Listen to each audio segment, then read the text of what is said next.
এই সপ্তাহে সেরা খবর।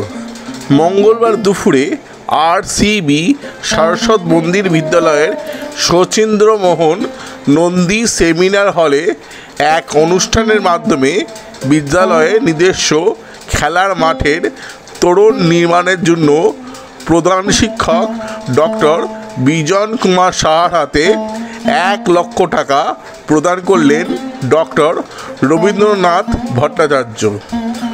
প্রসঙ্গত উল্লেখ্য, এর আগেও তিনি বিদ্যালয়ের ছাত্রদের বৃত্তি প্রদানের জন্য 1.5 লাখ টাকা এবং বিদ্যালয়ের প্ল্যাটিনাম জয়ন্তী বর্ষে প্ল্যাটিনাম জয়ন্তী তোরণ নির্মাণ করে দিয়েছিলেন।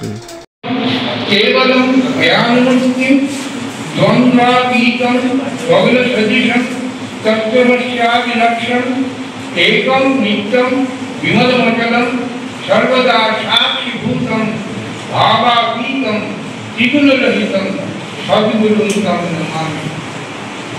गुरु के प्रणाम। गुरु হচ্ছেন তিনি আমার ব্রহ্মরন্ধ্রেতে বসে আছেন। তিনি তোমাকে বলে দিচ্ছেন what is right and what is wrong. If it is right, go ahead. If it is wrong, come back. কারণ তোমার সঙ্গে মনুষ্যের, তোমার সঙ্গে পশুর পার্থক্য কোথায়? তোমার মধ্যে বিবেক আছে, তোমার মধ্যে গুরুদেব বসে আছে। সেই গুরুদেবকে সর্বদা জাগ্রত রাখো।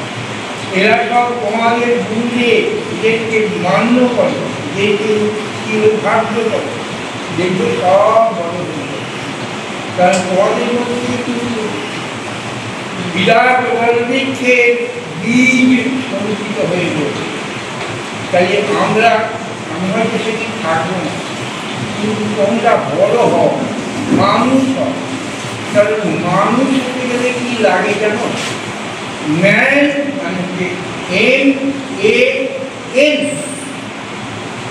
M means morality, A means ability, N means nobility.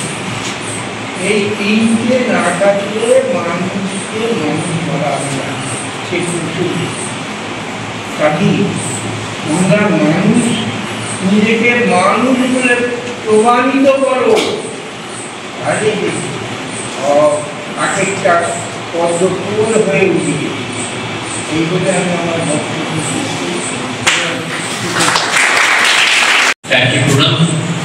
যারা মাসকাদের প্রণাম এবং ছাত্রদের ভালোবাসা নতুন বছরের প্যারিস সম্পর্কে একটাই বলার যে নবদ্বীপ শহরের একটা অন্য পরিচিতি আছে চৈত্য নদীর বাদে।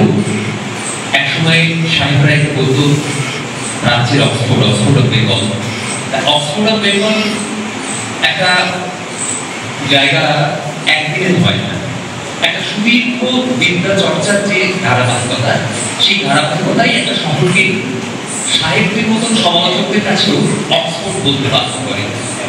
তো এই স্যার সেই ধারাবাহিকতার একেবারে শেষ পর্বটা আমরা এখন দেখতে পাচ্ছি। আমার চোখের সামনে আমরা দেখছি যে সংস্কৃত চর্চার প্রায় শেষ পর্বে আমরা পৌঁছেছি।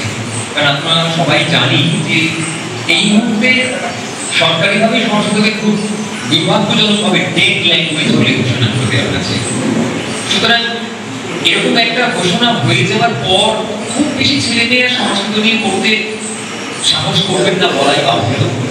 হয়তো বিশেষ কোনো কারণে চাওয়া হয়েছে যাতে ভারতবর্ষের মানুষ, আমাদের দেশের মানুষ সংস্কৃত না বলে। সংস্কৃত পড়লে যেটা হতে পারে সেটা হচ্ছে আমাদের যে মূল সাহিত্যগুলো, যে শাস্ত্রগুলো, সেগুলো সবই সংস্কৃত ভাষায় লেখা। ভাবতে অবাক লাগে যে সমস্ত পৃথিবীর উন্নত দেশগুলো, বিশেষ করে সবচেয়ে বেশি সংস্কৃত চর্চা এখন জার্মানিতে। জার্মানির মানুষ শিক্ষাগত দিকে পৃথিবীর শ্রেষ্ঠ 3টি রাষ্ট্রের মধ্যে একটি রাষ্ট্র বলে পরিচিত। সেই জার্মানির ছেলেরা আমাদের দেশে সংস্কৃত পড়তে আসে, আমরা কিন্তু তাকে ডেড ল্যাঙ্গুয়েজ বলে বাতিল করে দিয়েছি। আর সেই মৃত ভাষা, তথাকথিত কোট আনকোট মৃত ভাষাকে যারা এখন পর্যন্ত জীবিত করে রেখেছেন তাদের মধ্যে অন্যতম হচ্ছেন স্যার। আপনারা জানেন নবদ্বীপের যে যমুনাতলায় যে লাল দুর্গা বাড়ি আছে, যেখানে পণ্ডিত কুমারনাথ ভট্টাচার্য থাকেন, আমি এক্ষুনি স্যারের সাথে কথা বলছিলাম, কুমারনাথ ভট্টাচার্য স্যারের কাকা। কুমারনাথ যেহেতু আমাকে একবার বলেছিলেন যে দেবাশিস, আমাদের পরিবারে 300 বছর ধরে সংস্কৃত চর্চা হচ্ছে, এটা কিন্তু খুব ছোট একটা ব্যাপার নয়। তো সেই পরিবারের একজন মানুষ, তার সান্নিধ্যে আমরা আসতে পারছি, এটা আমাদের একটা বিরাট বিরাট পাওয়া। এবং যারা সামনে তোমরা বসে রয়েছ স্কুলের ছাত্ররা, তারা হয়তো এই মুহূর্তে ব্যাপারটা বুঝতে পারছো না। অনেক পরে যখন তোমরা অনেকটা বড় হয়ে যাবে, যদি পড়াশুনো বা এই ধরনের চর্চার সঙ্গে তখন যোগ থাকে, তখন মনে হবে আহা, সেই ছোটবেলাতে স্কুলে কাকে পেয়েছিলাম, তখন একটা আফসোস হয়তো কাজ করবে, একসঙ্গে ভালো লাগাও কাজ করবে। শুধু একটাই বলি, স্যার অনেকদিন সুস্থ থাকুন, আমরা যেন অনেকদিন আপনার সামনে পাই। আজকে স্যার যে অর্থ সহায়তা আপনাদের স্কুলে করলেন, সেটা মূলত কী উদ্দেশ্যে? আজকে উনি 1 লাখ টাকা দান করলেন বিদ্যালয়ের আমাদের যে নিজের খেলার মাঠ, সেই খেলার মাঠের তোরণ নির্মাণ করবে। কারণ ওটা বিভিন্ন জায়গা থেকে এনক্রোচ হয়ে যাচ্ছে, সেই এনক্রোচ যাতে না হয় আমরা চেষ্টা করছি যাতে মাঠটার সীমানা নির্ধারণ করা যায়। পৌরসভাকে আমরা আবেদন জানিয়েছি, ব্লক ইউথ অফিসারকেও আমরা আবেদন জানিয়েছি। এটা পৌরসভার চেয়ারম্যান মাননীয় বিমল কৃষ্ণ সাহা মহাশয় দেখছেন। উনি উদ্যোগী হয়ে রবীন্দ্র ভট্টাচার্য মহাশয় 1 লাখ টাকা আজকে তরুণ নির্মাণের জন্য বিদ্যালয়কে ডোনেট করলেন।